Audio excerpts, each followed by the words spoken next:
Good evening, everyone. This is a regular meeting of the Moscow City Council. Gina. Good evening, everybody. Nice to see such a packed crowd tonight. Yay. And one of our future leaders in the back there, too. Please join us and stand and do the Pledge of Allegiance. I pledge allegiance to the flag of the United States of America and to the republic for which it stands, one nation, under God, indivisible, with liberty and justice for all. Yeah. Okay. First order of business tonight is a proclamation for the League of Women Voters of Moscow. So I shall commence to read the proclamation. The League of Women Voters Moscow Proclamation celebrating 70 years of service to the community. Whereas the League of Women Voters was founded in 1920 as a mighty political experiment by the foremothers of the suffragist movement of the National American Women's Suffrage Association. And whereas their goal was to help 20 million women who were granted the right to vote by the 19th Amendment understand and carry out their new responsibility as voters. And whereas with the success of this effort and the tireless efforts of over the last 100 years to strengthen and uphold its mission to empower voters and defend democracy, the League has become a trusted, nonpartisan, grassroots organization. And whereas the League of Women Voters Moscow was founded in 1952 in support of the suffragist movement and the National American Women's Suffrage Association, and whereas the League of Women Voters Moscow currently has the largest membership in the state of Idaho, and whereas the League has sponsored legislation and fought in the courts to protect and strengthen voting rights and access, and for free and fair elections, civil rights, children, community health, and education, and whereas the League has consistently been noted for its nonpartisan election information, including sponsorship of candidate forums and information on state and local ballot issues, as well as its commitment to register, educate, and mobilize voters. And whereas the League champions government systems that are open, transparent, inclusive, and equitable, and whereas the League believes that active and engaged citizens, irrespective of gender, ethnicity, or political affiliation, are the hallmark of democracy. Now therefore, I, Art Betke, the mayor of City Moscow, Idaho, do hereby proclaim September 19th, 2022 as the League of Women Voters Moscow Day in the city. We honor and congratulate the League of Women Voters for their 70 years of service and commend the League for its significant contributions to empowering voters and making democracy work. And I'd invite the members of the League up here for the presentation of the proclamation.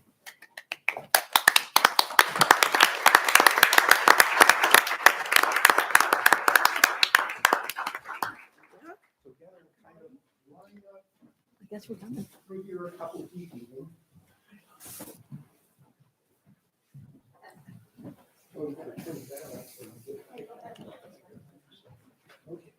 I'll call it.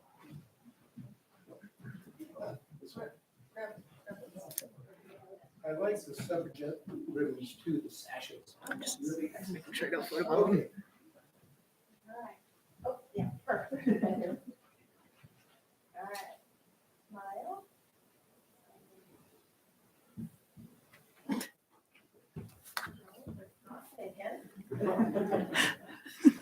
Battery just I just wanted, oh my God. No, I just wanted Lori to laugh at me, but I don't think she did. Dennis. Get in here. All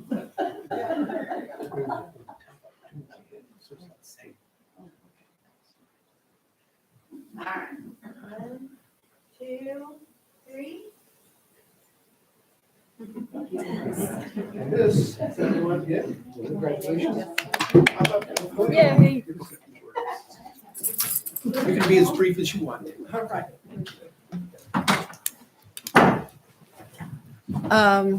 Well, on behalf of the present and past members of the League of Women Voters of Moscow, let me say thank you to the mayor and council for this lovely proclamation. we, the members of the League of Women Voters of Moscow, 70 years, like I like to say, we stand on the shoulders of giants. We've had generations here in Moscow who have taken on very large community issues and worked hard to make this the wonderful place we all enjoyed living. And especially we work, as it was mentioned in the proclamation, to register voters, as we will be on the streets tomorrow, because tomorrow is voter registration day across the country. So hopefully everybody I'm speaking to tonight are registered voters who are also voters, and you'll get your ballots this year. Thanks again so much. This is wonderful. Thank you. Thank you.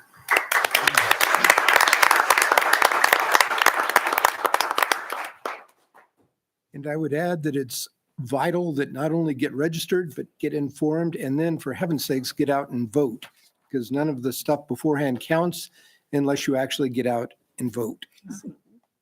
And just to add on to that, I believe the league has the 411 vote on their website that has all of candidate information for candidates clear across the spectrum. So that's a great way to check things out. Well done. Okay, next up is the consent agenda, and this consists of items that have been vetted either by the Administrative or Public Works and Finance Committee for routine and non-controversial issues.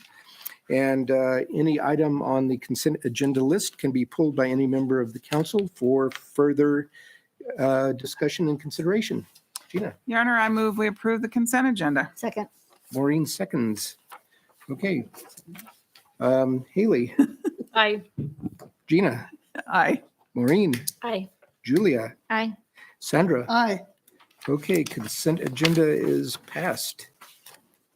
Next up is a presentation, more good public works stuff. And this is for the Mayor's Golf Tournament proceeds, which go to the Moscow Food Bank. And Amanda Argona, who was chief among those organizing and putting together this golf tournament, please. Good evening, Mayor, council members, and city staff. I normally like to have my cohorts with me who started this event with the Parks and Recreation Department, but they're at a conference, so you just get me this evening. But I do want to recognize, just to start out, for the 7th Annual Mayor's Golf Tournament, Greg Morrison, Tyler Ochoa, Christy Ingham, and Trey and Hunter, who are HERC attendants, who also helped out this year. So everyone has their role to play, and every year I learn something new about golf, and maybe one day I'll get out there. But for now, I'm happy to be behind the scenes. Just a few updates for this year's golf tournament before we get into the proceeds and presenting those. We did have 2 new sponsorship levels this year. We had the Party luncheon that was sponsored by longtime sponsor Mead and Hunt. And then we had another new sponsorship, the Shotgun Breakfast. That was sponsored this year by JUB Engineers, who has been a longtime participant, but this year I reeled them in to become a sponsor. They were already going to be golfing, so it just made sense. And also I want to recognize Synergy One Lending, who was a new General Hole sponsor member this year as well. If there's anyone here in the audience tonight, we are looking to maybe sponsor this tournament next year. We do have 3 open sponsorship levels. We have 2 $300 levels that are available for next year's golf tournament, as well as one $1,000 level for those with deeper pockets. It was another successful event. We had 100 out of 108 players, which is our maximum given to us by the University of Idaho Golf Course. And the U of I Golf Course was very generous this year. They donated mulligan prizes for something that was new. Greg said, let's do a mulligan, sell some mulligan tickets. I didn't know what a mulligan was, learned that as far as this year. So as part of offering those mulligan tickets, we were able to bring in an extra $545. But if you want to know all the wonderful sponsors that were a part of the Mayor's Golf Tournament, you can pick up a copy of Home and Harvest. We ran an ad this year recognizing all of our sponsors, some of them long time from the inception of this event. But without further ado, I'm very pleased to announce that this year we have raised over $4,700, which is the most that this event has raised and in years past. And I'm very pleased to present it to Linda with the Moscow Food Bank, who is this year's recipient. Without further ado.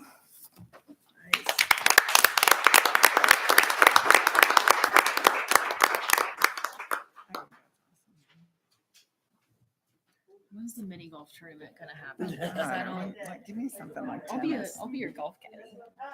I'll drive the golf cart. Can't be worse than us. I don't know. We need the three of us on a team next year. Yeah. Oh, man, it's What do we ugly. like the divots or what do we? We would do the divots. The divine divots. That's a t-shirt right there. The diva divots, divot divas. Best thing I can say is thank you. This has been an especially busy year for us. And so this is a big boost to the bank account. Also, thank you from all the volunteers. We have great volunteers at the food bank that are loyal, dedicated, and show up every time. So thank you from them as well and from the customers that we serve. So thank you very much. You're welcome, and you do an awfully good job for the community, and especially these times of inflationary increases in food. It's starting to get really tough for some people. Well, I'm a I'm pretty a good good shopper, but I'm having trouble sometimes too. So this is great. Yeah, so we hope it helps out some. You guys do a great job. And also congratulations to Amanda's staff who did all the heavy lifting for that, so the rest of us could go out and have a good time and enjoy the day on the golf course. And I will say again that Sandra and I were on the Honest Politicians team, and we were the very last place among all those teams out there. And deservedly so. Go guys. So you get a trophy for first place, but we were gunning. We wanted the trophy for last place because there's a trophy for that too. So You know, actually, I have to say that you've won that trophy several times, and so I'm proud of you for continuing to get out there and to golf. Consistency. The consistency. It's just that we're so busy, we can't practice. Yeah. exactly. So, okay. Next up is mayor's appointments, and I have one appointment, Ellen Peterson for the Fair and Affordable Housing Commission. Expiration date 12/31 of 22. I move the approval of her appointment to the available Fair and Affordable Housing Commission seat. Second. Moved and seconded by Gina. So I'm actually going to remember to vote this time. So Julia. Aye. Gina. Aye. Maureen. Aye. Sandra. Aye. And Haley. Aye. Okay. Ellen, would you like to come up and say a few words? Welcome aboard. Yay.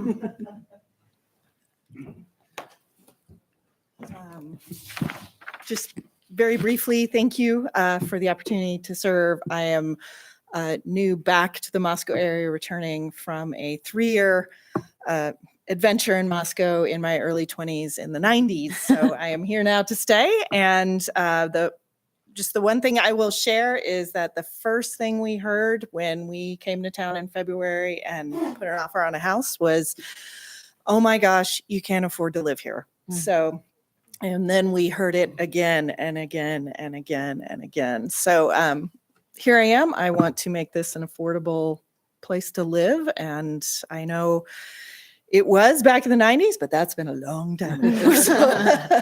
So thank you very much. Welcome Welcome. back. And I'd like to add my thanks to all of the people who volunteer for the citizens commissions here in town. We rely on them a lot.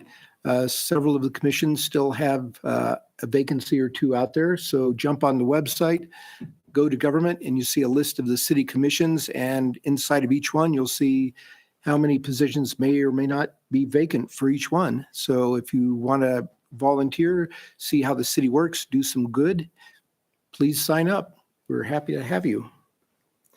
Next up is the public comment and mayor's response period. And for the next 15 minutes in 3-minute increments, if you'd like to make us aware of something, tell us what's on your mind. Just pop up, give your name and address, and it can't be before us tonight on tonight's agenda, nor pending before Planning and Zoning Commission or the Board of Adjustment. So given all of that, If there's anything you'd like to talk about, please pop on up to the podium. Mr. Paul Kimmel.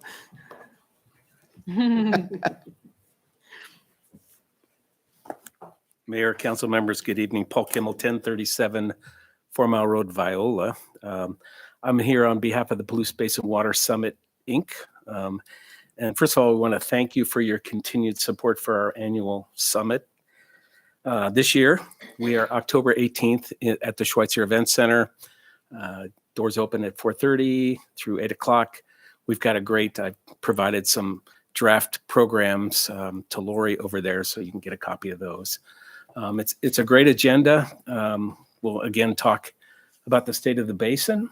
We'll also learn about what you heard a few weeks ago on the alternative supplies and where we think we're going to head. But I will tell you, as you heard that night, we are far from landing on an alternative yet. I mean, we are in a full community engagement and conversation about that. And we'll talk about that at the summit. We'll also get a Pacific Northwest water supply forecast from Jenny Adams, who is with the Washington Water Center, and kind of give us a 20-year outlook on where we think water supplies will be over the next 20 years in the Pacific Northwest, which may determine and direct us in how we look for additional water supply. Again, resiliency is paramount to anything we choose. And then finally, Robert Glennon is our keynote. Robert, if you haven't seen his work or read any of his books, he's probably one of the world's experts in water policy, as well as kind of working with many communities, governments, NGOs on water supplies and analysis. So it's going to be an exciting summit. We're going to do some polling throughout the evening. So bring your phones and we'll ask you questions and we'll have some fun. Again, this is our 19th year. And yes, we get a lot of the same suspects every year, but our evaluations and polling with who attends, we're roughly half our new attendees every year. So we think, again, in a community of Palouse, Moscow, we have a lot of transients with the universities, as you might expect. So again, getting that 50% new faces, the message never gets old. In fact, it gets more important. And I think you're hearing it from your constituents as well. So with that, I'd stand for any questions. And just a little history. This is something John Kimberling, who was in city council. I was county commissioner. We decided to go to a water conference at the Andrus Center down in Boise. And we may have had a bourbon or two. Shocker there. And said, hey, we need to start having better conversations about water on the Palouse. And so that was 2003. So 19 years. And what better conversation to have over bourbon than do we use water in it or not? Just a big ice cube. That's all. That's all I ask. Great. Questions for Paul? All right. Okay. Wait, Good. were the usual thing that reels in new folks? Will there be drink tickets for We will. attendees? And so All again, right. we get funding from both our public sponsors as well as some private sponsors. And so we're very careful. We do provide some food and beverage at the event. Again, it's always important to break bread, to enjoy a beverage, and to have conversations. So we want to break down those barriers. And we've kind of found this is a good way to do that. So Good stuff, Paul. Thank you. And Okay. thank John for what you do. thank you. And I have a few posters I will leave behind too. So thank you. Excellent. Thanks, Paul. Who else has something? Oh, great. Good stuff. Good evening, Mayor, council members. Dave Glazebrook, 625 Ridge Road. Now, today is also Talk Like a Pirate Day. Yeah. So avast, mateys, avast. And Lyndon Ear, for what I have to say may not be cheer. Now, I ask you to defund local governance for sustainability in the expanded budget that is listed as ICLEI. In 2007, that started when we started the sustainability program. And that was the first of the climate action plan. in 2007. We've been paying dues every year since then. And as time goes by, those dues are absolutely worthless to the taxpayer today.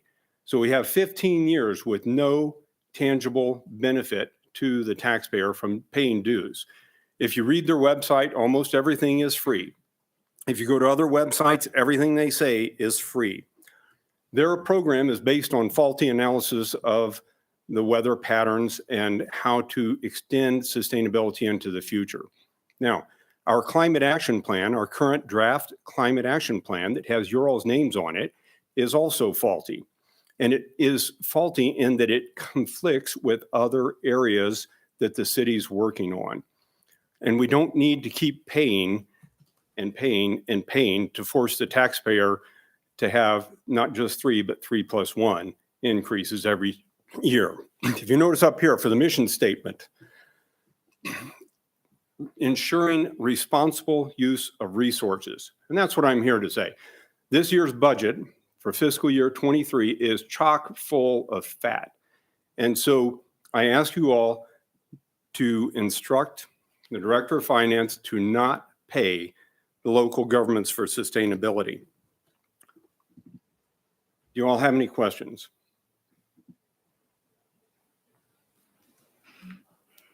All right. Okay, Thank you very much. thank you for the input, Thanks, Mr. David. Glazebrook. And yes, and in the pirate manner, if I am going to capture the king's treasure ship, then I have to shove off now in order to pay my taxes on time. And that's what I ask you to do, is to look at the budget, cut out the facts, and do not pay for something we don't need. Thank you. You're welcome.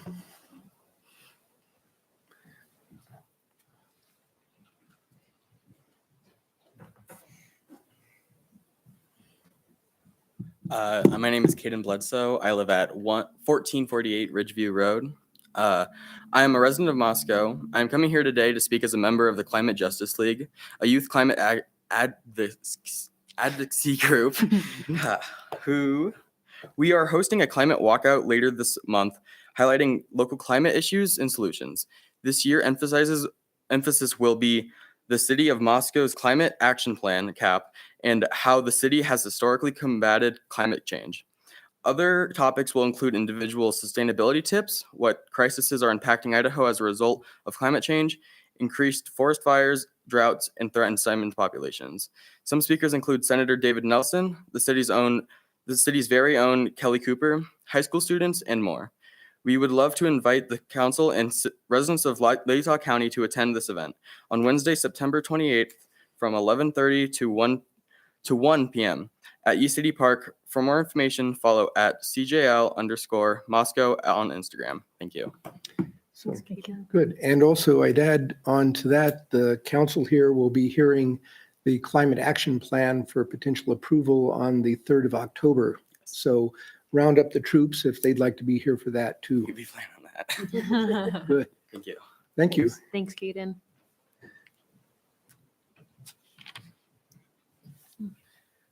Good evening, City Council, Mayor, City staff.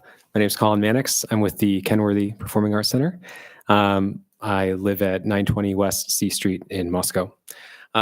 First off, I would like to say thank you for approval of the first round of ARPA funding that was administered earlier this summer. It's been vastly beneficial, really essential for us to find a new path forward to sustainability in light of the difficulties of running a movie theater in 2022. Secondly, I would like to extend a personal invitation to everyone here to attend the benefit concert that we are hosting on October 1st. So this is a great opportunity for the community to come together. Everyone in the audience, I encourage you to consider coming as well to show support for the live arts here in Moscow. The Kenworthy is a great place to lay a claim for being at the center of the heart of the arts. And we're here to showcase homegrown talent and KPAC heritage for this particular event on October 1st. We have two bands that I'm really excited to bring to the stage, and we're going to be using this event to signal our pivot to more live programming, which is going to be a mainstay in future operations and future programming here at the Kenworthy. The first band is Desolation Horse, led by Cooper Trail, Moscow residents, and also we have Golden Boy, led by Ian Mullen, who is Moscow born and raised, now residing in Portland. So we're focusing on some of the key individuals who make this city great and make this community great in terms of their contributions to the arts. And we're also going to be showcasing the new venue space that we are opening up in the backstage area as a reception space. And it's going to be a bit of a speakeasy. It's going to highlight the KPAC history that's available back there. Not many people know that we have an oleo, which is this massive curtain that used to hang in front of the movie screen before showings in the 1940s. And it has all the season sponsors, including car dealerships, insurance brokers, sandwich counters, pretty much everyone as a who's who in local business from the 40s. And so we're finally able to showcase some of our heritage in a way that hasn't been formally available to the public. And that's something that serves our mission statement very well. So I encourage you all to come out, come check us out for this new expanded set of amenities that we have available in the venue, and support the arts. So thank you. Great. Thank you. Any comments, questions? Did any letters show up yet? Yeah. Have you recovered Yeah, any? no, the letters have not been returned. But again, this is a great way to show your support for the Kenworthy, because any funds generated go to special programs, operations, and yes, the replacement of our stolen marquee letters. So thank you. Thanks, Colin. Who else still got room for one more? Okay, everybody in the audience, saving time, thanks. Next up is a public hearing, open budget for fiscal year 2021 to 2022, fiscal year 2022 review. And this will be presented by Sarah Banks and Bill Belknap. The way a public hearing works is we open the hearing, staff makes a presentation. Following that, the council can ask questions of staff. After that, public testimony in favor of, then testimony to the contrary, testimony of a neutral sort, and then the public hearing closes and the council debates and achieves a decision after deliberation. So at this time, the hearing is open. Sarah, Bill? Hi, good evening, Mayor, Council. This year, our open budget process, we have 11 items totaling $4,189,600. And I'll go through them fund by fund. So the first is the general fund. We actually have 4 items for the general fund. Our first one is ARPA funding. It's the appropriation council gave direction to in FY21. $750,000 was going to be allocated towards small businesses and nonprofit. In FY22, council directed staff to utilize $609,694 of that funding. So we're asking for appropriation to be able to receive that. The fire department awarded 2 firefighter license plate grants, and the total was $4,200.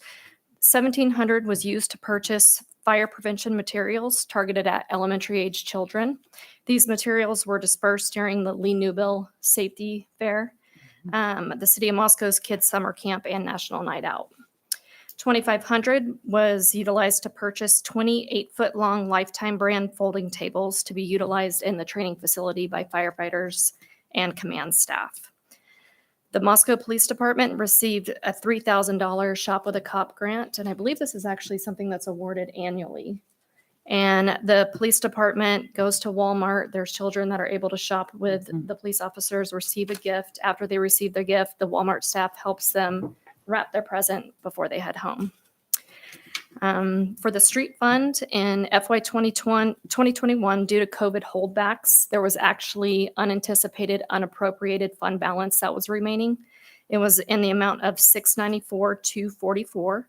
And we're requesting to open the budget to be able to put this through fund balance and transfer to capital at year end.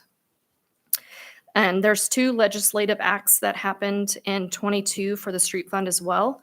One of them, legislation, they allocated one-time surplus funds. It's called Leading Idaho, House Bill 772. And it's to be used for state and local transportation agencies. The amount totaled $80 million. And the city of Moscow received $484,850.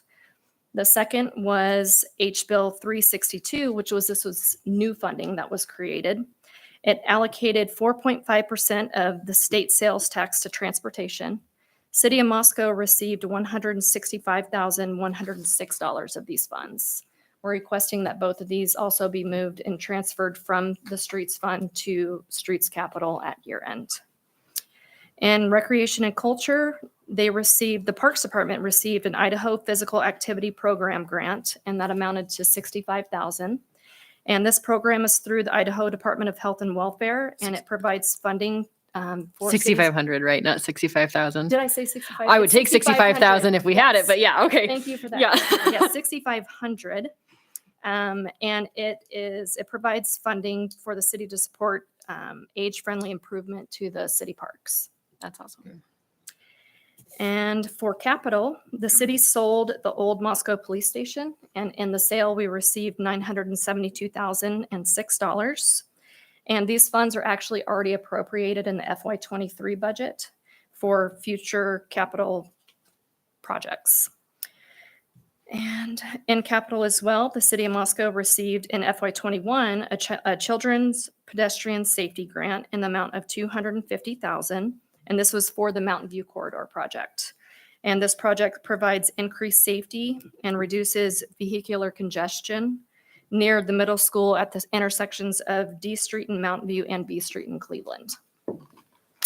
And the last one is the $1 million that we've been holding for the Palouse Ice Rink. And as the requirement specified in the addendum memorandum of understanding dated March 25th, 2022, the city is now ready to disperse the city's contribution towards the Ice Rink project. And that's all I have. Questions for Sarah? No? Okay, don't run off. Anybody from the public wish to testify in favor of this? Against? Comment in general from accountant people or something? Okay, hearing none, public hearing closes.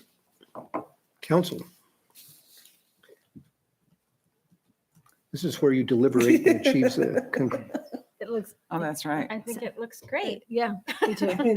And I'm excited. I mean, yeah, for things like the ice rink funding to go through. So I'm excited for these partnerships we've developed to continue being strong and that we can get them their checks so they can do what they need to do. So no concerns.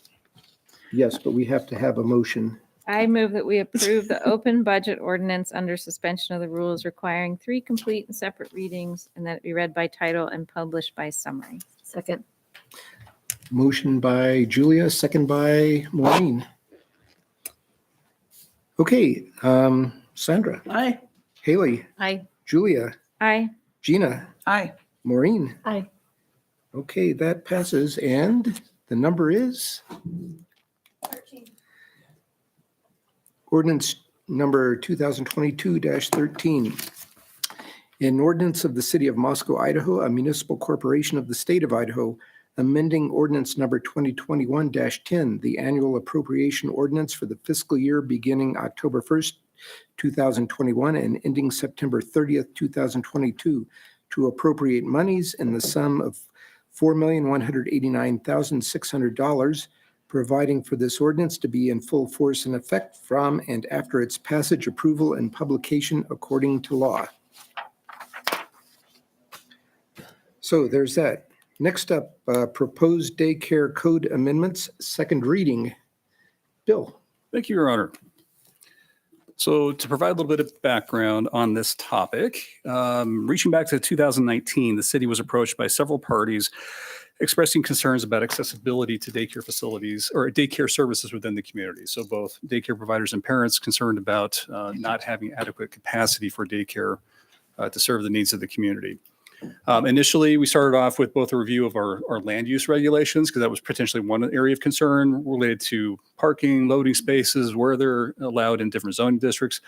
And actually, about a year prior, we'd already had made some amendments to ease the standards necessary for establishing a daycare facilities. It then shifted to a review of the child and daycare provider ratios. If we could find some reasonable adjustments to those ratios, that could actually result in increasing capacity in daycare facilities. And we also had identified that we had a few disqualifying, I guess we would consider to be fairly minor disqualifying offenses that would prohibit somebody from being a daycare provider.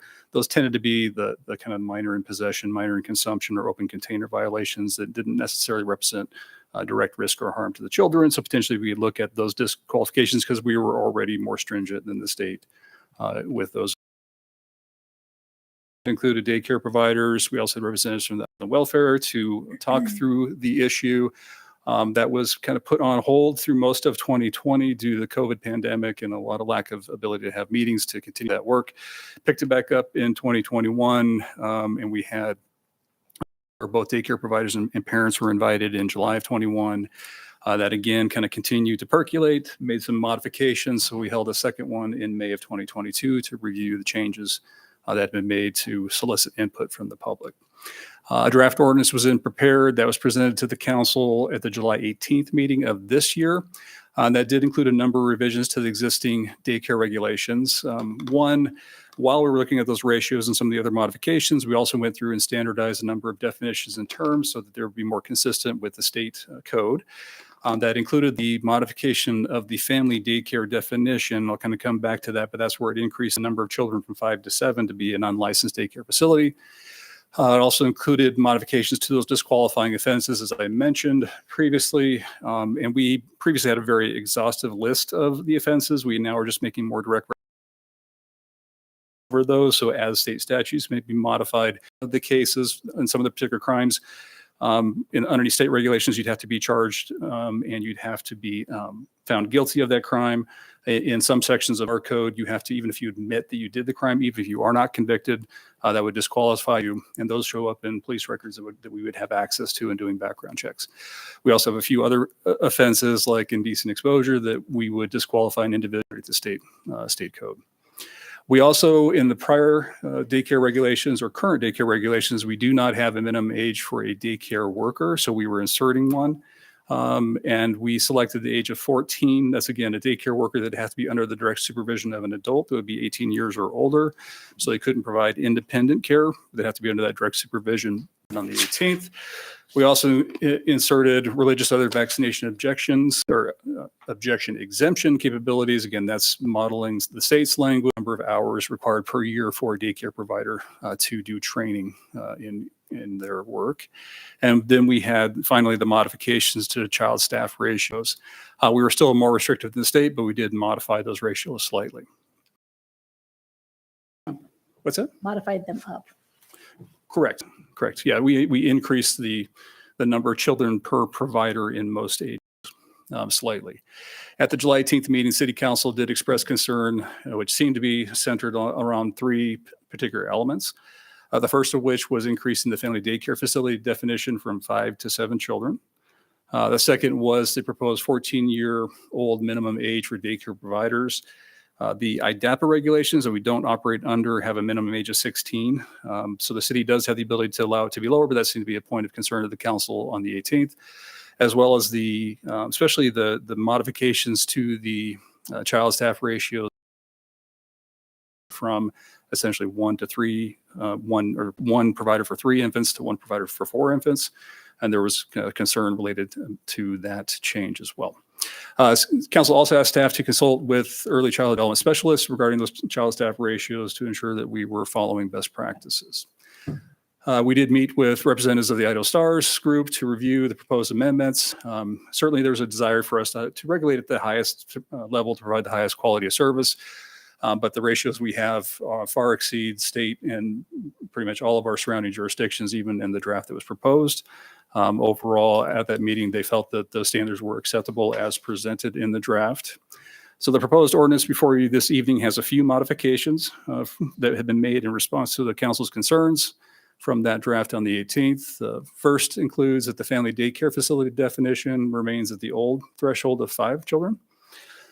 So we would keep that standard in place. We also had some minor definition revisions to the daycare facility definition. Again, this was just to match some of the state language as well as address we got several exemptions that are listed. We had 2 that were kind of redundant. If we included the license by the state in the first one, we could eliminate a couple of the others. So that was the modification that was made. That preschool term was also used in one of those definitions that was deleted, so we no longer needed that definition of preschool, so we could eliminate that. We also increased that minimum age for daycare providers to 16. And again, this is under supervision of an adult, so they'd have to be under the direct supervision of the daycare provider who's 18 years of age or older. We also updated the fingerprint requirement in the code currently.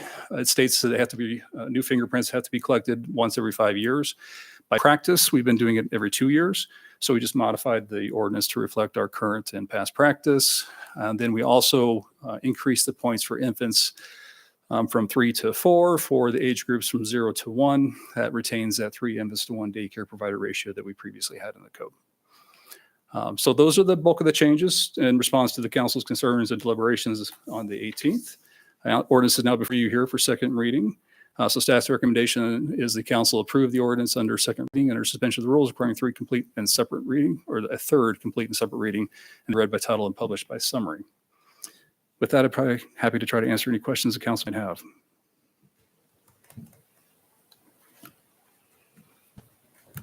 I just want to say I appreciate the modifications and the public input process that you guys went through and talking to Idaho Stars. That's really helpful. Thank you. Sandra.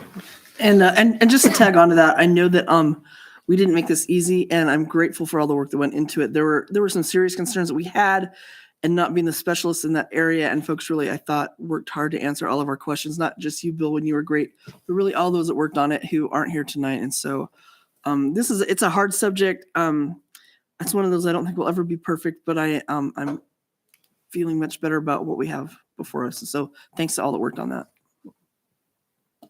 Gina, you were looking like you had something. Oh, I think I'm just tired and I was frowning, but I do completely agree with what I saw. I think that anybody as a individual, 3 infants, has some superpower that I am not aware of or don't possess myself. But I do like, similar to what Julia said, I do appreciate, well, Sandra too, the mammoth amount of work that went into this and getting it to where we are today. So thank you for doing that. And certainly I cannot take credit for that work. That was Katie and Mia and Justin, all those that were more directly involved in that. I just drew the short straw to present it this You were evening. hidden from me. There you are.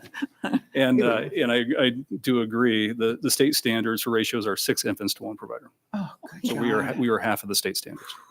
And I think we're lucky that we're in a place where a lot of our providers wouldn't push that limit, but I do think I do appreciate, in this case, I'm on board with going a little above and beyond what the state guidance is. And I would also like to say thanks I'm like playing back July 18th in my head, and it was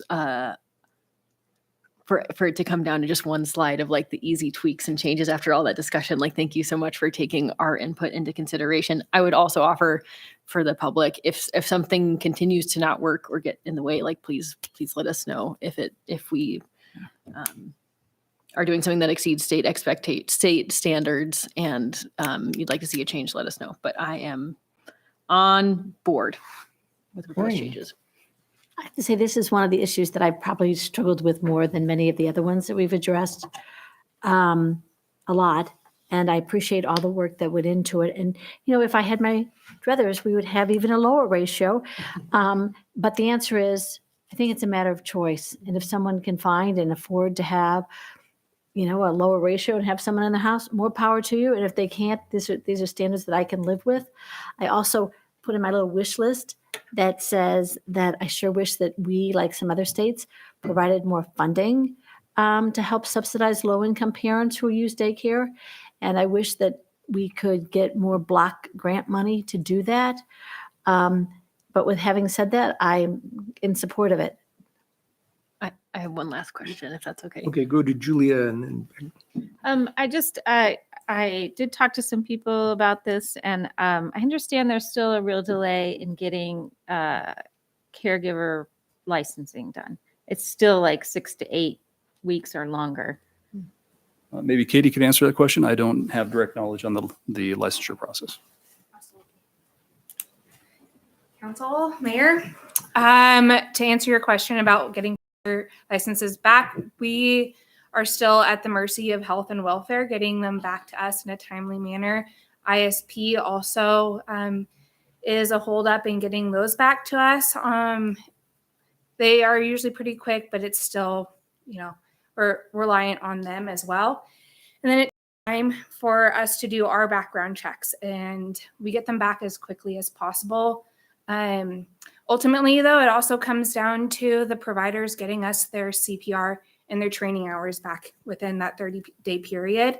Once we have all those things, their licenses go out. So I encourage anyone who has any concern about the timeliness of it to come talk to me, because I can pull up the spreadsheet and show them where they are in the process at any given point. So you're saying that the hangups are health and welfare background checks and yeah, ISP? so health and welfare, we send a child abuse and neglect registry check to them for every single provider every single year. And it takes about 2 to 2.5, 3 weeks to get those back usually. And then ISP also, we have to wait for the results with them. So it's largely not on our end a lot of the time. So thanks. Yep. Now we know who to who to talk to about how slow they're being.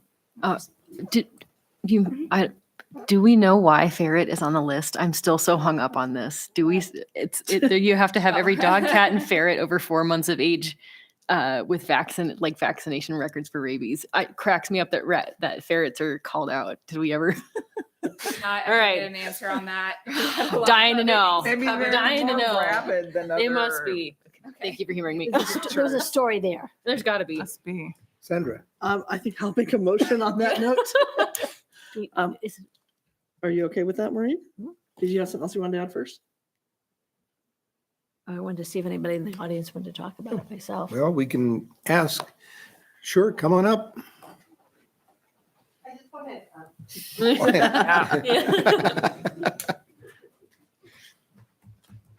Hi, Brenda Ingalls, Almond Street. I work for Idaho Stars, and I was one of the lucky people to get to work with these people on everything. And you were really quick about everything. For the infants, did Into you the- say? For the infants, did you, I thought we had stayed at 3 to 1. Is that correct? Correct. 4 points. 4 points. 4 points. I'm perfectly fine.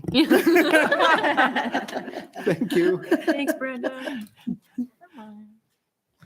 Anyone else? Okay, back to Sandra. I move that we approve the ordinance on second reading and under suspension of the rules requiring a third complete and separate reading, and that it be read by title and published by summary. Second. Okay, moved by Sandra and seconded by Gina. Haley. Aye. Gina. Aye. Sandra. Aye. Maureen. Aye. And Julia. Aye. Okay, this passes. So this is, Work. are we still on ordinance 08? Yes. Okay, because it's a second reading. An ordinance of the City of Moscow, Idaho, a municipal corporation of the state of Idaho, providing for the amendment of Moscow City Code Title 9, Chapter 10, relating to daycare, providing for the revised definitions, providing for the repeal of Section 10-6, temporary licenses, providing for amendments to denial, suspension, and revocation of license, insurance, and the health requirements, standards, and the child-to-staff ratios, providing that the provisions of this ordinance be deemed severable, and providing for this ordinance to be in full force and effect from the date of its passage, approval, and publication according to law. Gasp. Okay. Next up is an update to the 2016 Bike Route and Facilities Plan. Mr. Cody Riddle. Thank you, Mr. Mayor, members of council. It's clear there's not quite as much interest in the bicycles as there were. That's understandable. If you had tricycles, possibly. In all seriousness, as you'll recall, the city's bike route and facilities plan was adopted by resolution by council back in June of 2016. That plan identifies specific routes for the use of bicycles and then the treatment or striping and materials of those routes. Since adopted, city staff have been working very carefully to implement that plan. And to date, actually, a number of the routes have been implemented. As you also know, staff and yourselves receive regular feedback on the success or positive and negative impacts associated with the plan. So with that, we did present a series of recommended changes or updates to the plan to the Transportation Commission on August 11th and September 8th of this year. The commission did unanimously support the proposed changes, which were then taken to the Public Works Finance Committee just last week. And then on September 12th, that group did recommend approval of those changes. I would like to briefly walk you through all 14 of those changes. But first, I realized last time as a bike nerd, I sort of was referring using some of these the terms. And so just wanted to touch very briefly on what we're talking about in terms of bike lanes. I mean, you can see in the upper left, a traditional bike lane is something like you might see along segments of Mountain View Drive. At times, we'll talk about buffered bike lanes, which you'll see you'll see on the right hand portion of the screen where you have that buffered segment between the lane of vehicular travel and the bicycle on the right. And then finally in the lower left is what's referred to as a sharrow, where you'll have kind of the little bike symbol with the arrow striped on the street. I would note with the sharrow, that's not to suggest that's the lane or the space the bike should be in. It's to call attention to the motorists as well as the cyclists that this is a roadway where you need to be aware of cyclists and they have the right to call out that they have the right to the road or right to the lane, just like the motorists. So with that, I would like to walk you just briefly through the changes that are bringing forward. The first change is Almond Street north of A Street. That's currently designated in the plan for striped bike lanes. We're suggesting that be treated with sharrows. That will allow for the continued, you see here, there's quite a reliance on on-street parking in this location, and that'll allow that to continue. The second change that we're bringing forward is the treatment of Almond and Asbury between both 3rd and 6th. Both of these are very narrow roadways. The plan did suggest initially that these be treated with sharrows. Given the very low speeds, narrow roadways, lower traffic counts, we're suggesting no markings be included on these roadways. The third suggested change is white between Highway 8 and Mountain View. That actually in the current plan included a combination of sharrows, bike lanes, and the shared pathway that a good portion of which has already been installed. We're recommending that only the shared pathway be the treatment on this. Will ultimately, continue all the way down from its terminus now to Mountain View. The fourth change would be Mountain View between Highway 8 and 6th. The plan currently suggests that this be treated with sharrows. We're recommending, much like the rest of Mountain View, that this, once widened or improved, includes bike lanes in each direction. This Mountain View carries quite a bit of traffic at higher speeds, and so that's an appropriate location for the bike lanes. The fifth change would be on Blaine between White and Harold. This segment now includes bike lanes in one direction, sharrows in the other. As you probably all witnessed this weekend, I know I did, there is a lot of front-loaded housing on this segment of roadway, and both the fair and the housing utilize the on-street parking. So we're suggesting that sharrows be the treatment in both directions on this segment of road. The next one is D between Mountain View and Grant. The plan now includes a combination again of bike lanes and sharrows. Previous improvements have been completed here with the islands you can see there, crosswalks. So we're suggesting that sharrows be the only additional treatment for this segment of roadway. The next one, and one I believe you've heard from residents a fair number of times, would be F Street from Eisenhower down to the pathway that goes behind the Good Samaritan Village. The plan currently in place actually has bike lanes on a segment of this. We're suggesting, much like has been requested, that this be treated with sharrows from Eisenhower again down to the pathway. The bike lanes pick up down by the pool and go on out to Mountain View. We're not suggesting any changes there. The next one would be Mountain View, another segment of Mountain View between Public and Slonaker. The plan currently suggests that sharrows are appropriate here. We're recommending that this be treated with bike lanes. And in fact, between the private development that's responsible for improving the eastern side of the roadway and then our own grant approval for the western portion, we do have bike lanes planned for this segment of roadway. So we're suggesting that be reflected in the updated plan. The next one would be Lanny Lane between Slonaker and Orchard. The plan currently suggests striped bike lanes on this segment of roadway. With previous development, there was actually a wider separated pathway installed on the southern portion of Lanny. We're recommending that be the treatment for this segment of roadway and no additional treatment be provided. The 10th would be Polk north of Morton. The plan currently suggests buffered bike lanes along this segment of roadway.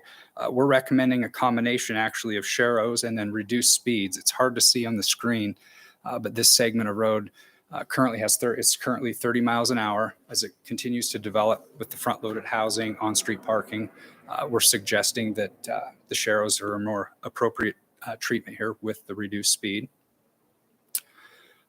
The next one is actually something to just reflect what was previously completed in the field. That would be Eisenhower, this segment between D and F. The sharrows are already in place. We're recommending the plan or the map simply be updated to reflect that existing condition.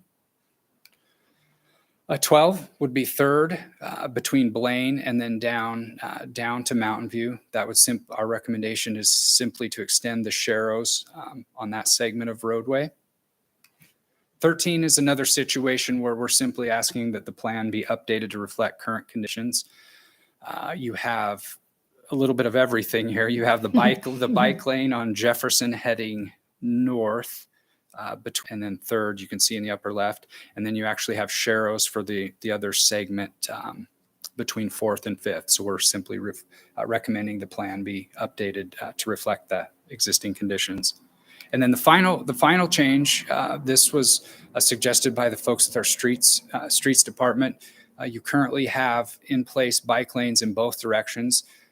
They've suggested, or we're recommending, that we remove the bike lane on the downhill portion only to clearly allow on-street parking. I mean, in this situation, bikes are traveling typically at a higher speed with the speed of traffic, and they have a lot of difficulty enforcing the on-street parking restriction in this location. So we're recommending that the bike lane go away only on that downhill side. And so with that, we are recommending an update to the bike facilities plan, and that you adopt that by resolution this evening. Happy to answer any questions you might have. There's a lot of pictures really quick. Thank you, Cody and team, for your work on this. My biggest concern was going to be the F Street update. So I'm glad that we are on board with, we had received a number of emails on that. Yes. And so I think until we have a bridge directing traffic across the creek east on F, I think our neighbors will be happy to get their on-street parking back. So, and then there was an email from someone who was concerned about facilities, not maybe the way the phrasing was, and I was trying to pull up the email, facilities not intuitively encompassing the actual like bike shelters and stuff. And so my sense is that right now with this particular topic, we're really focused on the highlighting the need for safe bike transportation. But my sense is facilities isn't being neglected in these conversations with transportation and others. Is that fair? Mr. Mayor, Councilmember Lewis, I should have addressed that. We did receive an email from Nancy Cheney that pointed that out. I mean, we're not recommending changes to the name of this plan, but it really doesn't speak to facilities when you think about bike racks, bike corrals, things like that. Certainly part of our discussions as we look at things like the downtown streetscape and things like that. But that's really not the purpose of this change. Love it. Yeah. Thank you. Julia. My first question is on White Avenue. When you say there's a shared pathway there, I just want to make sure that that's also signed for bicycles, because I know there's, when you ride your bike out to Pullman or you ride your bike that direction, there's a little segment at the university where you get on the sidewalk and then cross over. And it says like all over it, hey, pedestrians, your bicycles can be here, And so since we kind of try to dissuade bicyclists from riding on the sidewalks, when we get to things like White Avenue, you want me up there.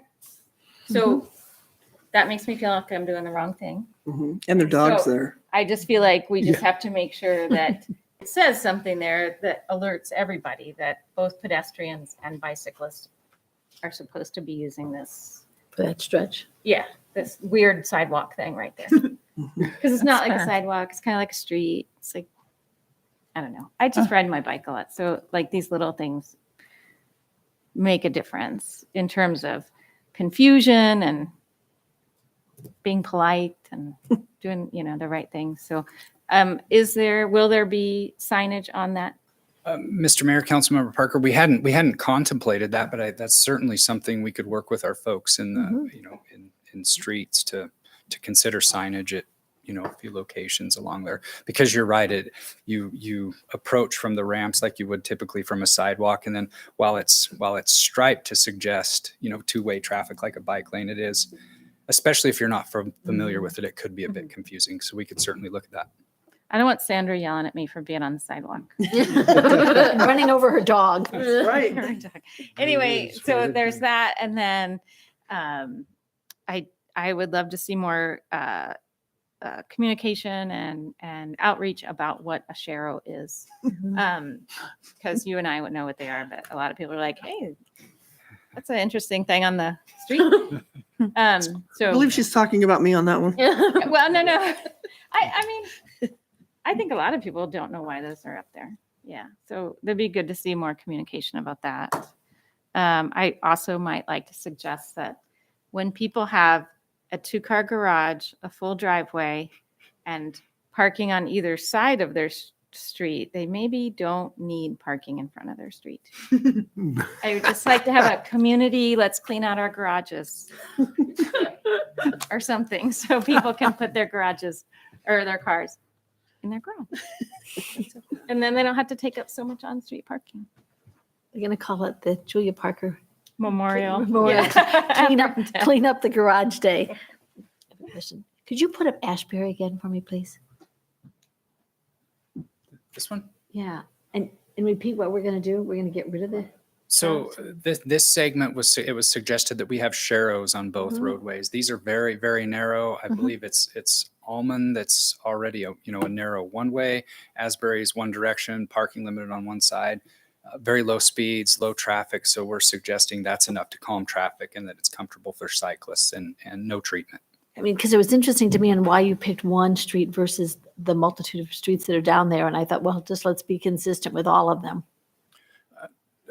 Mr. Mayor, Councilmember Laughlin, because it was identified in this 2016 plan. And so we walked through this with the streets folks and where they were seeing challenges and where it might be most appropriate to update. So that's where this one came into play. And one other thing is, I've seen this presentation a couple times now, my various commission things, and I personally had no idea when I started this process that what sheros were. So I appreciate the slide that gives those things. So I joined Sandra's, I don't know what it was before, recently. Sandra. Cody, I know you and I have talked a couple times about this. So I've made it a point to go down a lot of these just so I could reacquaint myself with what they look like. Initially, I was only worried about one. I have 4 I'd like to chat about, and I'll try to be quick about that also. On the first one we saw on Almond, I'd mentioned this before at our last meeting that I would really like a bike lane there, even though I know that parking is, I know that on-street parking is important. But I've heard it other times too on how much we're trying to make this a bicycle safe place. And I drive on A and I turn here multiple times a day. And multiple times a day, almost every day, not quite, I see almost bicycle wrecks here. We have student housing, we have people walking up downtown not far away. student housing very close to there, and there's a lot of bicycle traffic there. And I know it would be tough to get rid of that on-street parking. I know that folks wouldn't be happy, but I would really like to see a bike lane there. I just think it would be safer. The other one, So the northbound headed north. side, and as far as, what would that be? Well, I'd F like it to go as Street, far as E Moscow Street? Brewing, whatever that is. Oh, okay.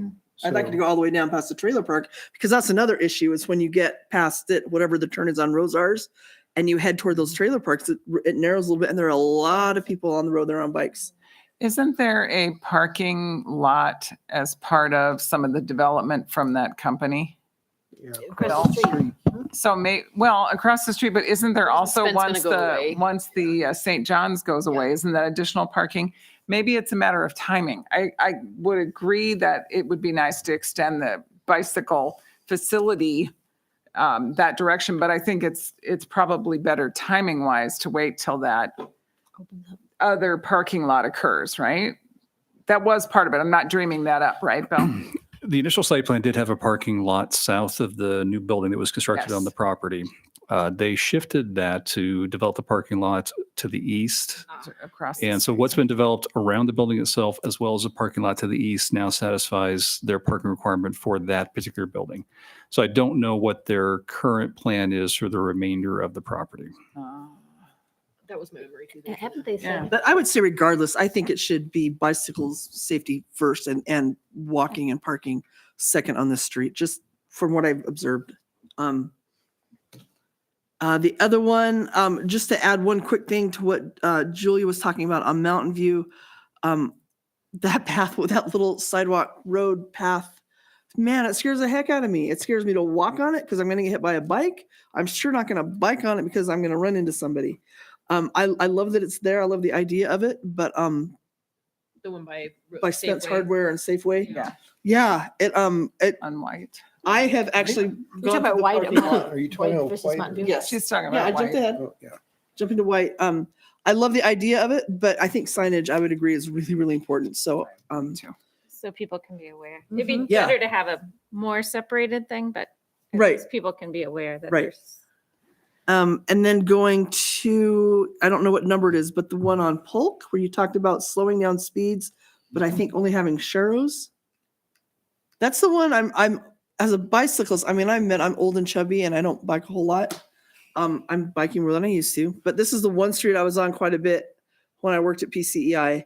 And I would love to see a bike lane there because there's a lot of bicycle traffic with all those, I think their kids live there and it's a narrow street. I don't think slowing down the speed limit is going to be good enough. I really think that there are driveways there and they're pretty big. I would recommend people parking in their driveway and putting in a bike lane just because that's a high bicycle traffic area. And I've been scared more than once as a bicyclist there and then watching kids on their bikes there. And then last but not least on my list, which I really appreciate so much, is the one on Blaine. You're talking about, I recognize that we have a lot of traffic going both ways. I'm wondering if we could put in a bike lane going north, but during Fair Week, we say, all right, there will be on-street parking here during Fair Week. Because I understand that people are going to park there, but that's only 10 days out of the year, and I think that could help. That one was just a minor one. The other three were pretty big in my head for whatever that's worth. I'm done, Mr. Mayor. Thanks. Blaine Street is pretty scary. I feel like there should be like a get off your bike now on Yeah. that road because I have to ride that way a lot, and it's so narrow. There's too much traffic, and you have parking. It's kind of a mess. Can I ask a question, Mr. Mayor? Absolutely. So Blaine, and the one that's not coming up is Hayes, but it's Blaine, Hayes, Polk. Those are 30 mile per hour under normal circumstances, right? So like I'm thinking in terms of consistent application, because I'm guessing that's how we got here as far as the ones that we're re-reviewing for the suggestions versus what we're thinking is best practice given the mix of traffic and stuff. Is there like a blanket statement as far as like 30 miles the guidance is going to be to have a bike lane versus a share versus a buffered blah blah? Is there any sort of rule of thumb that we've been operating on up to this point? Mr. Mayor, Councilmember Lewis, I wouldn't say we've been consistent at this point. No, generally the higher speed roadways that carry a larger volume of traffic are where you'd like to see kind of that dedicated bike lane. The slower speeds, lower volume roadways, that's where you typically see it like a Sharo treatment. Your Honor, And then- Please. In past conversations, generally, we look at those roadways that are more than 30 miles an hour or more. So, certainly 35 and higher. Because Mountain View Or is they have 35 right now. 35, Right? Okay. or have 3,000 vehicles or more per day. It's usually it's the volume and the different speed differential that put the cyclist more at risk or make it less comfortable to bike on that roadway. So usually those are generally when speeds get excess of 30 and certainly into the 35 mile an hour range, or we get the volumes of 3,000 vehicles a day on that road section. Okay. That's what tips the scales. Sure. So I have a question, which is, there's been lots of suggestions tonight in terms of this should be dealt with differently than that one. I'm wondering, it seems imprudent to put on a motion right now because there's too much information. It seems to me it goes back to you and the Transportation Commission, I think. Isn't that where it goes? We've had one member of the council express concerns in those areas. If it's a majority of the council that feels that way, then certainly we could bring this back to transportation, have them look at those segments again. I guess it'd be up for the council through deliberation to decide if that's the consensus of the council. I'm not sure. I guess I'm playing through. I'm game to add them in. I just am envisioning what happened with F Street, which was one day the line showed up and then people were bummed to not be able to park on one side of the street. So I don't know what the existing mechanisms are, because don't get me wrong, I'm very much game to put bike lanes on a couple of those to be able to keep riding my bike in town safely. I just would love to see some direct outreach, if that makes sense. Yeah. And go ahead. Is it possible to vote on the ones, I mean, I don't want to be the only one with the concerns, if there are other concerns out there, but these are the ones that really stand out to me. Can we vote on the others if there's a consensus on that? And be like, we really like you to take a look at these other four. I don't know if that helps or hinders. What are my concerns about doing that? Gina. Can we get an answer? For the sake of a good discussion, I have to say that I would be concerned about what looks that might adversely affect the businesses in that area by putting in on the one by Almond. I think that's going to have an adverse impact on the business. And yes, that's a dramatic comparison. I don't believe that we're favoring business over dead children. Those are not. But I do think that's important to have some degree of safety there. So I don't want to even talk about that one until we get some more information. We need some more. I'm not ready to vote on that one. Maureen. But I want to hear from the business too. I don't want to just hear one side of the argument. If we're going to have this discussion, I want the whole data. So, I mean, I do think just in past conversations among the Transportation Commission, Almond, it's why we didn't have bike lanes north of, was it F Street? Because that section, the Almond Business Complex was developed as kind of storage units that developed into businesses. And so you do see very heavy on-street parking use. So the bike plan did not include bike lanes. It was Sharrows along that frontage. There were bike lanes from F all the way down to A Street. And so I think that would have a lesser impact, honestly. But there is that section and that's why it is in the plan that way, where there were Sharrows on that frontage, because they highly depend upon that on-street parking in front of the Almond Business Park building. What's the speed limit? 30. 30, I believe. Can we slow it down? Yeah, that's gnarly. I mean, maybe that would help. It's tough to, I mean, it's typically motorists are going to drive at what they feel comfortable driving at. That's and true. If you remove parking and put bike lanes, it's going to feel more comfortable, and that will generally result in increasing speeds because the road will feel more open that way. But again, that's just the nature of it. If you have on-street parking, you feel that friction on the edge of the lane, you will tend to slow down. And so that is kind of one of the things with adding bike lanes and removing on-street parking is you can have a counter effect to vehicle speeds because of that. Unless the striping creates a very narrow lane to where they're trying to keep within the paint, but that only works outside the winter season. But, I think south of F, you certainly could do it. I think north of F, it's going to be really problematic with the businesses. Yeah. So Maureen had So I guess my concern is that I think that it may be helpful to those that know any one of these paths that no one commented on. We vote on those collectively and then we individually vote on it, because I'm concerned that some recommendations that may have come out from one person and we send it back may not reflect the view of the majority. And I think we kind of vote on the majority rule. And so I'm not sure that I think we need to kind of individually go through those that have any controversy on them. The alternative is if there are four if there's concerns, if the council has some consensus among that, is just to Send it back. motion to send it back to transportation for further exploration of those 4 items, rather than having to go through all 14 one by one. If there's good consensus among the council, it could be just as simple as a motion Sandra can make to send those 4 back for further consideration and see whether that motion succeeds. Because the other way, I wanted to make clear that I wasn't going through 1 through 14. It was like 10 of them have no one commenting on them, so they would automatically get passed. And the question then is before it goes back to transportation and we start asking transportation to redo it when they don't think it's a good idea because council says that, does that really reflect the view of the whole council? And I was just going to advocate that we send the whole package back and ask that for more explanation about the parameters. Like I think Haley was asking, is it 35? What triggers these having a sharo or having a bike lane?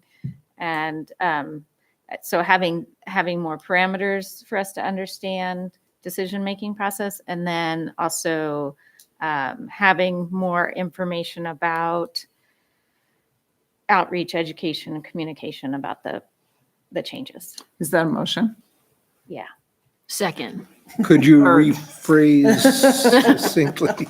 Just the latter section of the motion, just to understand what you mean by that outreach. Before we do install, we do notify, send letters to all the property owners on the frontage, letting them know it's happening. Are you looking for something different than that? Or Yeah, I'm looking for information and education for drivers and cyclists and pedestrians. So how are you going to communicate this to everyone so they know what a sharo is, why there's new bike lane, if there's, signage on that pathway, things like that.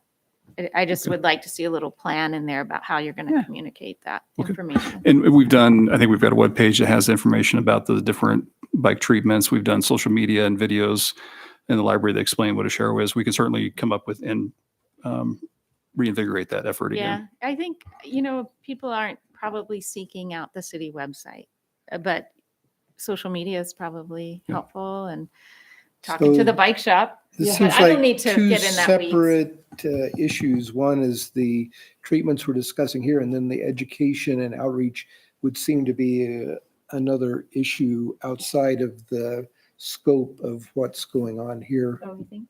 Yeah, because I think we can direct staff right now to go forth and just enhance the outreach effort and the education effort. That can be done exterior to what we have here, updating the plan, because the plan deals more with the physical on-street treatments that are going on to facilitate bike transportation. So I think there are 2 different issues. So it's easy enough to say, yes, That's fine. staff, go forth and do and educate, and we'll just stick But that with first part of the motion would work though, yeah.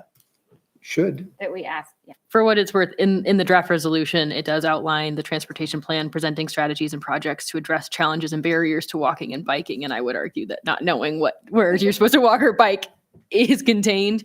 And I understand that this particular amendment is to adopt Exhibit A for the changes. So, however, whatever Robert's is it technically Robert's rules? Are we Robert's rules? Robert rules light. Light.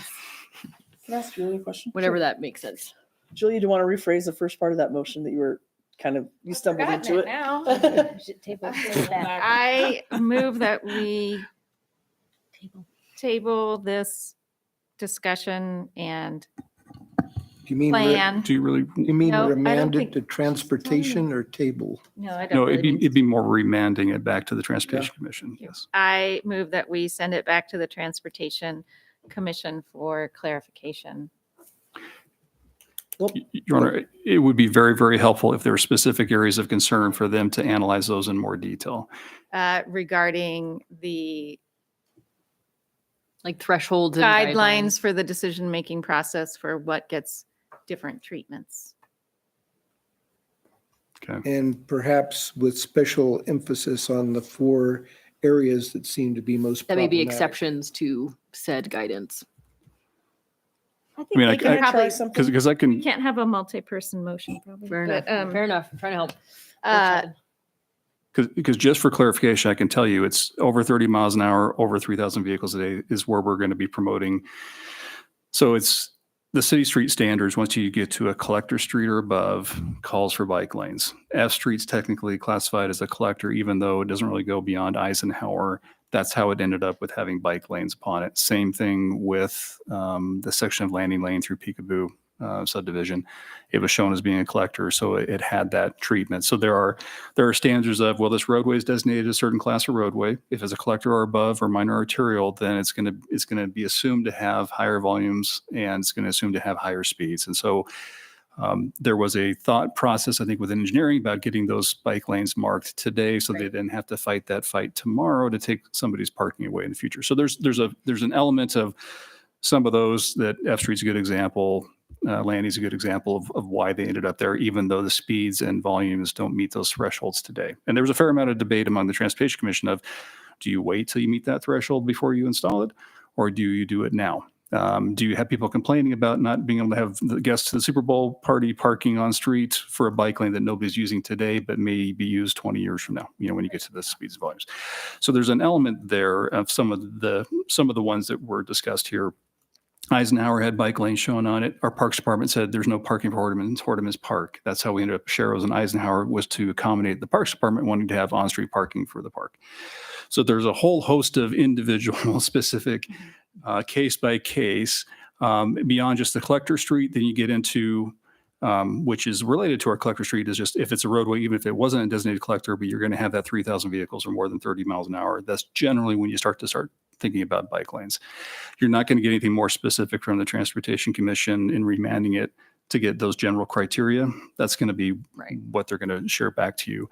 So it'd be much better if we could understand what, if it's a 4 area standard identified that are the areas of specific concern, that are the changes being proposed, to have them re-examine those, for the council to express your concern based on your understanding of the conditions and observations of those areas, and ask them to reconsider whether it be appropriate or not to retain the treatments shown on the map in those areas. I think that'd be much more, give the commission a much more focused task to look at those specific areas. We have these criteria, but then we have all these exceptions. Oh, but MC likes to park there. Oh, or whatever they are now. Sorry. Oh, but And there are, and that's the reality of the world's not perfect. Yeah, The roads that's the aren't wide nature. enough everywhere. Almond Business Park doesn't have enough off-street parking, but they can't on-site. The way it was, a mistake of the past, an assumption of use, and then you put a brewery in there and you got 20 people and there's no place to park except they're on the street. You're stuck with making the best compromises you can in many instances. And if it's just the same standard everywhere, you're going to end up with fighting similar fights because it doesn't fit in a particular area. So that's why they're all looked at kind of with that lens. And that's why those recommendations come forward, that it's not so uniform in all instances. We try to be consistent, but there's some areas where you just run into conflicts that you make compromises with. But if there are specific areas of the change being proposed today that you'd like the commission to look at in more detail, I think that's perfectly acceptable. I'm just pleading for the commission to give them clarity about what they're going to look at. I think this one is problematic. I think the almond one is problematic still. I think I'm not trying to. well, I'm not entirely sure that Polk is an issue, but because I'm kind of pulled on it, kind of feel like we put that one on our list too. And you had another one that was So did you say the Blaine? Blaine, Fairgrounds? almond. that one. Oh, Yeah, Blaine. I think Blaine. probably the one on White. And then white was the other one. I wouldn't that was mind them just mentioned. looking. Yeah, at we that. need some better signage. But I think the rest of them are kind of innocuous. I mean, we're not even talking about those right now. It's those big 4 that I think I would be willing to send those 4 back to the Transportation Commission. Yes, this is a motion. The other ones are good to go, and I So we move we still have approve those. one hanging fire from Julia. No one- So Julia's Wanna withdraw it? started a I'll motion. just withdraw it because it's Okay. not really a motion Okay, so anymore. All that's right, fine. so, I'll second Gina's. all right, awesome. So remanding the 4 issues And approving the back other to 10. transportation Yes, and approving the other 10. Is Yes. that okay? Yes, that's perfect. And just the four, we're talking about Almond, Blaine, and White. White. Well, white is really just a signage question. Yep. Right. Correct. We're not, because the idea of the Right. treatments wasn't the question. It was just signed. And that's something we can handle administratively with staff. The Transportation Commission doesn't necessarily need to be involved in that. We can do shared use pathway signage. right. That's something we can work with the staff. So if it's Polk, just Blaine, White. perfect. No, not white. Polk, Blaine, Polk, Blaine, Almond. And Mr. Mustard in the lobby with the pipe. Second. Okay. Motion by Gina and a second by Sandra to remand the 3 issues to the Transportation Commission for further consideration, but approval of the other 11. Yes. Your Honor, I would prefer to wait to approve a whole new map. So just remanding it back for right now. I mean, given Just those consensus, 3 the for council review. has consensus that they think the other 11 are good, but they'd like to have the Transportation Commission look at these 3 and bring back a updated revised map or an explanation for their rationale behind the treatments. There you go. Okay. So amended. Okay, everybody on board with the. Yeah. We're all biking on the same tandem right Sorry. now. I love it. Okay, Are we Julia. holding up are they just ready to paint these other streets? Are we holding them up? Mr. Mayor, there's no specific time frame included with this map or when these are implemented. Often it occurs with development, redevelopment, resurfacing, things like that. So I just wanted to make sure they weren't like waiting for us to say yes to paint it. Stencil at the ready. Yeah. No, we should be just fine. Sharrows everywhere. All right, Okay. ready. Okay, Sandra, Aye. Haley, Aye. Gina, Aye. Julia, Aye. Maureen. Or should I say yar? R made it. Voting like a Ordinance and pirate. So. Thanks, that would be Cody. fun. Okay, that takes us to the end of the formal agenda, and now we're off to reports. So, Maureen.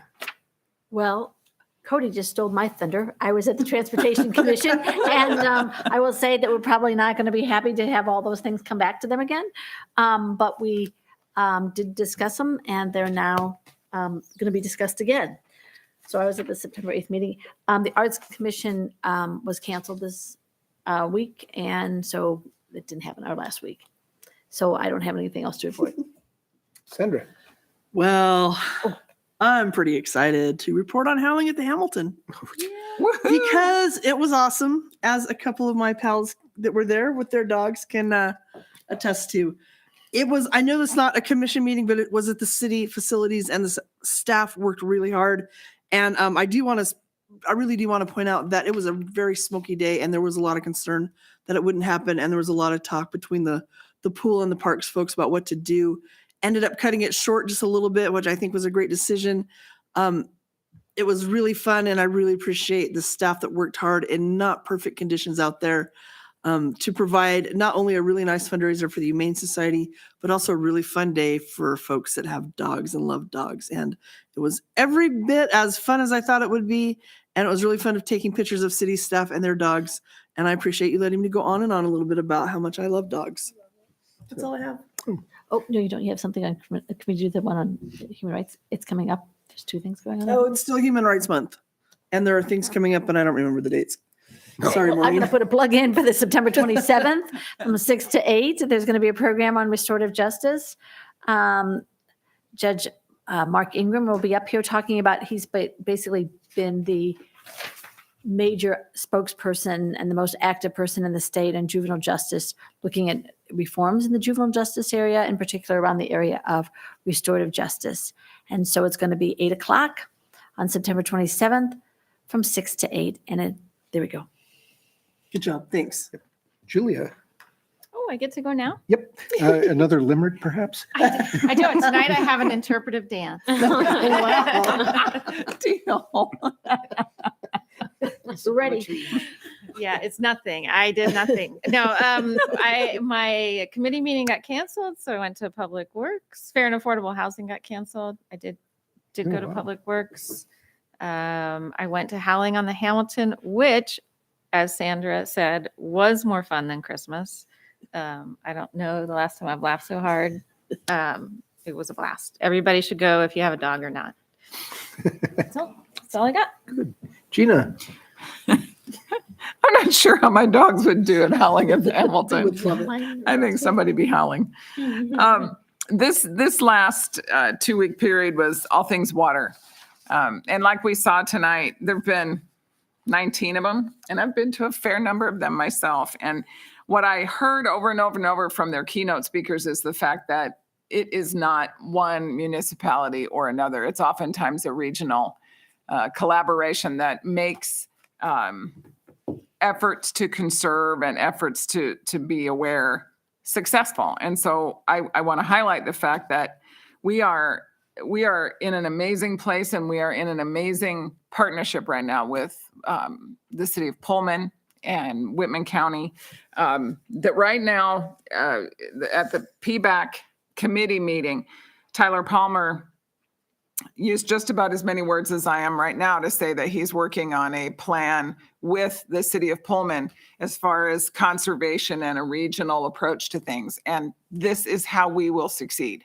This kind of collaboration and recognition of the fact that, you know what, we can belong to two completely different ideologies, but one issue is what can unite the region and make things work. So I was really, really proud of that.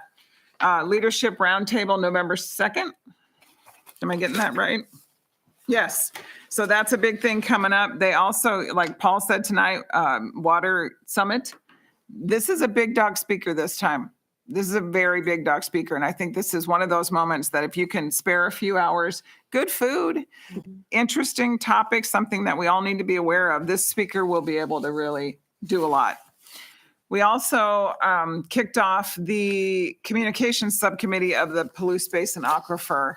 That's a lot of words, but essentially it's the outreach efforts now. And we're starting to realize, that if you look back in the history of the water planning and water world in this area, what took all of the plans down had a lot. Am I done? Is that what that means? What took a lot of the plans down is the fact that there was a portion of our communities that felt like they weren't included. And so we're fighting tooth and nail on this communications subcommittee to not have that happen. And so we talked a lot today, hour and a half straight, about how we can get past that. And it's not just a social media thing. It's also websites. It's also hard copy. It's also, because not all of us are on the same page. Anyway, so all things water, and it was pretty exciting. No trees, but I stood by my tree in the front yard. So And it probably needed water. and it needed water, and it was a growing existing tree. So I followed my directions on my bill. Good For job. the water. Haley? Pretty light couple weeks. Farmers Market met on the 7th. There will be a Halloween costume contest the last Saturday of market. So get your costumes ready. And there won't be a dog portion though, since there's no dogs at market unless they're service animals. And then I was going to make we wrapped up National Farmers Market voting. And so it sounds like Amanda said we landed 24th in the nation, which isn't bad, and second behind Nampa, but that means we didn't get the $10,000 prize. And so we'll be working really hard to land that next year. And then I had one more plug for something, and You'll report on it next time. If it comes back to you, I remember planning and zoning because I forgot to last time. So planning and zoning was canceled. However, the previous meeting, we were celebrating Joel's 40 years on planning and zoning. And so that was Joel Hamilton. And so it was really fun. We met for appetizers, and he told some really interesting stories about the history of Moscow and some really, I asked him what the most contentious conversations were, and hindsight's 2020, and everything was pretty rosy. But if you see Joel Hamilton around town, give him some kudos. And he's still serving. he was still is an excellent repository of all the information where you can ask. Back in 1992, the Planning and Zoning Commission decided this. What were they thinking? And he will tell you. It's amazing. For me, I met with Mayor Dan Johnson from Lewiston on matters of regional collaboration, cooperation, especially now that we're partly sharing the same district for voting. So chatting with him is a good thing. We had the city, university, school district, county breakfast, which is always entertaining for finding out what's on everybody else's mind. Sometimes overlap, sometimes not so much, and it's kind of surprising. And went to the university's College of Agriculture picnic and welcomed through all of the student clubs associated with that.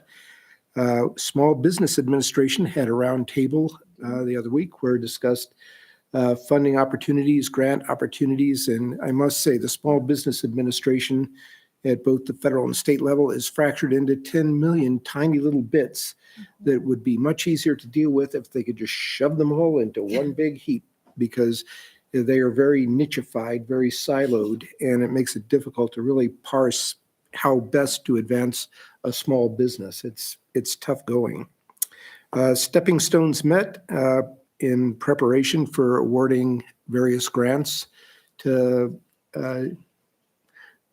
people who are disabled or services that are working with the disabled folks to get with that. So we're getting ready to put that out next month.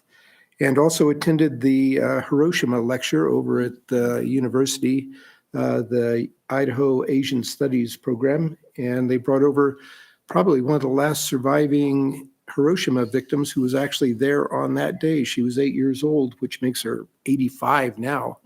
And she shared her story of on our way to school and what happened that day, what it sounded like, what it felt like, what it smelled like. And it was rather a harrowing adventure. So now she heads up a consortium to try to get rid of the nukes, get rid of nuclear weapons altogether.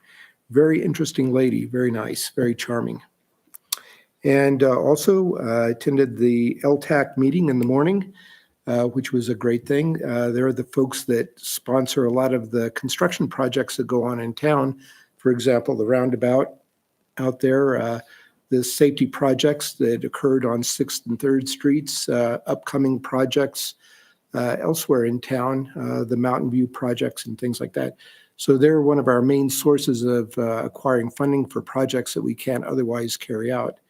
And so chatting with them was very beneficial. And Alyssa Anderson, our grant writer, said, oh, here's some opportunities. And she was on it like a bloodhound. And also met with the University of Idaho's Argonaut editor about issues going on in town that they might want to focus on in the paper.